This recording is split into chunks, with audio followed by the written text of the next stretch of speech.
Hey, what's good? So I just watched Jurassic World in theaters today. Regular, not 3D or IMAX, and none of that's too expensive. Just a regular. I don't usually go to the theaters, but I was invited to go with my dad. So, cause it's my birthday today, June 24th. But I gotta say, I really like this. Now, I'm not like a movie aficionado. Like I said, I rarely go to the theaters, a few times a year, if that. Um, yeah, so I'm not a big movie guy. I love comedy. That's my favorite genre, but sometimes I dip into action. But I'm mostly a fight fan, as if you're subscribed to me, you know that. But yeah, wow. I really like this movie. Excuse me. There may be some spoilers, but just throwing that out there. So it started off like with these two. There was these brothers, and they went off to. They were gonna go off to a trip. So you're like, where are they going? Of course, they're going to Jurassic World. Turns out Jurassic World is in Costa Rica, and then they try to portray this family like the big brother was never interested in the little brother, and the little brother was obsessed with dinosaurs, and the mom's like, "Oh my god, tell your aunt to take care of you and be with her." So it turns out their aunt worked in Jurassic World. She was like a big higher up in Jurassic World, but when they got there, she didn't have enough time to spend with them because she was super busy. So then she hired some lady to pick them up. And then when her mom found out, she started crying. She's like, "Oh, you need to spend time with your nephews." I'm like, dude, why do we need to know this? Oh, the aunt's hot, by the way. She's like a redhead, beautiful. She's a really hot, which makes the movie a little bit better, at least in my opinion. Yeah, so they had that subplot, and I'm like, who freaking cares? I'm like, who freaking cares? Let's get to the dinosaurs. And then there was this other subplot with the guy. There was a guy who later becomes the love interest for the aunt, and he's like training the dinosaurs. I'm like, dude, how could you train the velociraptor? But he was training them like from a high place where he would like tell them to stop, and they would actually listen. And then there was all this talk about you gotta create a bond with the animals. They're not just animals. You and then that guy would talk to the ant, and then he's like, they're not just products. That's the problem. And there was a lot of that talk about morality, about yes, they are created genetically and they're not actually real. But the guy would argue, I think his name was crap, I forgot his name. I'm gonna call him the love interest. He was a badass, I'm gonna say. But yeah, he would train them, and then he would tell the aunt like, oh, um, it has to do with morality, and even though they're created, or even though they're not real, they are alive now. So, and then there was another subplot of a military guy who would talk to the love interest. They didn't like each other at first, but that's how it goes, right? But then there was a military guy who was like, "Yeah, you could train them. You could train them to do your bidding." And the dude's like, "Dude, they're wild animals. What the hell? What are you thinking?" The military guy is like, "No, you have a bond with the animals. You could maim them. You can control them." And then the love interest guy, he'd be like, "That's your problem. You're always seeking control, man." Basically saying all that. So I'm like, what the hell? Why is there so many subplots? It doesn't sound like a lot, but it looked like a lot. And I try to not be cynical when I watch movies. I try to be suspend my disbelief and all that. Just enjoy the movie, which I later did. But in the beginning I was like, why? I don't care about brother, I don't care about the kid. I don't care about the family. I just want to see some freaking dinosaurs. And that's where you got with the guy. He was training the raptors, and then they finished training. They would let a pig loose, and then he would run around and then come back. That's how they would lure the velociraptors. So I guess the pig escaped somehow, and they're from a high place, so the velociraptors can't jump and get them. So one of the rookies tried to get the pig like with a pole, like a giant pole with a hook, and when he almost got the pig, a velociraptor pulled the thing and he almost killed him. That's when the love interest of the ant, he came out and he's like, "Hey, stop, stop!" And they're like almost gonna kill him, but then they stop because they recognize him or whatever. And that's the first pretty much action you see in the whole movie. But those are the three subplots. Um, it gets good when does it get good? Oh yeah, there's this new I'm super bad with names. I'm so sorry. Um, there's this new genetically modified dinosaur, um, Osterosaurus or some crap like that. So this huge genetically modified monster or dinosaur is like the biggest dinosaur ever created, and it's a special attraction. But it's how could I put this? It's isolated. It's on like an only island, and they can see where it goes. And then the creator of the Jurassic World looks at it. He's like, "Damn, this is gonna make the parents crap their pants," you know.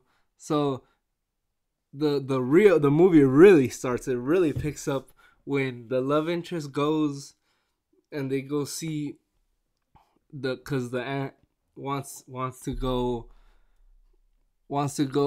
to have that guy. They weren't love interest then. He just wanted to see if he could just see him, right? So they go to the island, and then turns out the dinosaur wasn't there. But where would it go? It only lives on that island, and it's trapped, right? So so the aunt leaves for some reason. She left to because they couldn't get in the radar on the dinosaur, like if it had totally left the whole island. And there was claw marks on like the big old stone wall thing. So they go out and check out the claw thing. And then the aunt calls back to the headquarters, and she's like, "Yo, where is it?" And they're like, "Dude, it never left." So she calls back. She's like, "Dad, you gotta go back. You gotta go back to the headquarters." I'm like, "Oh shit!" So then they try to run back, but the dinosaur gets them, and it kills like two guys. And so they open the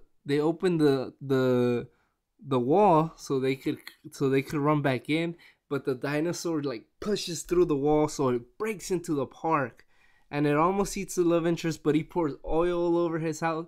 So the rest of the movie is basically them trying to chase that genetically modified dinosaur. And the thing with this dinosaur, it's highly intelligent. It could camouflage. It could think for itself. It actually had a chip inside of it, and it ripped it off like if it knew. So this thing was highly intelligent. And then the love interest would be like, "Dude, we're not dealing with dinosaurs anymore. This isn't a dinosaur. This is not what dinosaurs supposed to be." So after that, it really picks up, guys. I don't want to ruin too much, but some parts that are really cool is that the park went into emergency, so they try to get all the people away from where that big genetically modified dinosaur was. So they all went as close to the entrance as possible. And the dinosaur just went on a rampage. But the two kids, the big brother and the little brother, they went off on a roller coaster. And then the big brother's like, "Let's leave, let's go, of course." And the little brother's like, "No, come on." And the big brother's like, I think his name was Zach. Zach's like, dude, I want to give you the whole experience. Don't you want it? So they end up getting almost killed by this giant monster thing. But some cool parts that's where they tie up. So the aunt finally remembers about his nephew. So they go out and seek the love interest and the foxy redhead. They go out and look for them, and um, that's where they tie into the thing. And then the giant dinosaur, the genetically modified dinosaur, he goes out on a rampage, kills animals for fun. He's just killing everything, and that's where the military guy comes in. He's like, dude, I'm telling you, man, let's get these raptors. Let's get them. That's the only thing that could kill them. You already trained them. So then that's why they do that. But some cool parts after that, I don't want to ruin everything. A really cool part is they have a bird cage, and this bird cage is filled with pterodactyls, and the big old dinosaur goes in and he freaking tears shit up, right? And he kills every freaking pterodactyl that he can see, and they go out, and the big boss man, the owner of all the Jurassic World that's in charge. He's actually in a helicopter looking for that big old dinosaur, the new one. I'm gonna call it an extra T. I think extra T-Rex. I'm gonna call him that.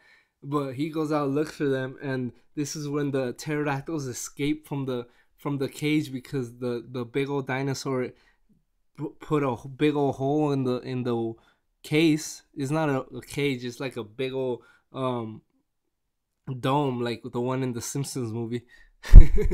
So they break out, and then they freaking tear down the helicopter, ran into it, and kill like the co-pilot, and the helicopter falls and it explodes and the dude dies. That's a cool part. And then the pterodactyls go all the way to where the people are, and they start like grabbing people and throwing people on the ground and picking them up and throwing them down again, just for kicks, man. Anyone says that animals can't be assholes are wrong, because they can. I know this is just fake, but they can. Yeah. So then everyone's just trying to survive at that, but just trying to kill that huge dinosaur. But it's freaking crazy. Like it can't die from anything. So I'm not gonna spoil the ending, but they get out a secret weapon, and the climax of the movie is freaking epic. Had me on the edge of my seat. It's freaking amazing. The climax, I'm like, oh my god, this is so cool. It's just a cool, fun movie. Like I said, I'm not a movie aficionado, and you're gonna say, oh, there's no way this is better than the original. But I'm gonna say it's a really good movie, and it was a really fun watch. There was even a few jokes. There was some references to the Jurassic Park. Like one of the guys was wearing a Jurassic Park shirt, and the redhead's like, "You think that's appropriate?" And he's like, "What? What do you mean?" Like, "You think that's funny, huh?" And the dude's like, "Dude, Jurassic Park was legit, man. You didn't need all these genetic animals. You just had dinosaur. It was legit, brah." So it had ties into Jurassic Park 2, and they're like, 20 years ago, no one cares about dinosaurs anymore. They want genetically modified organisms and all that. So yeah, go out and watch this, man. I think it's money well spent, and it's a really good movie. It's just a good, fun movie. It's not too long. It's like 2 hours and something minutes. But honestly, it didn't really feel that long. So definitely a recommend. Probably a B plus. I'll give it. I was very impressed. Thanks for watching, everybody. Don't forget to subscribe. Peace.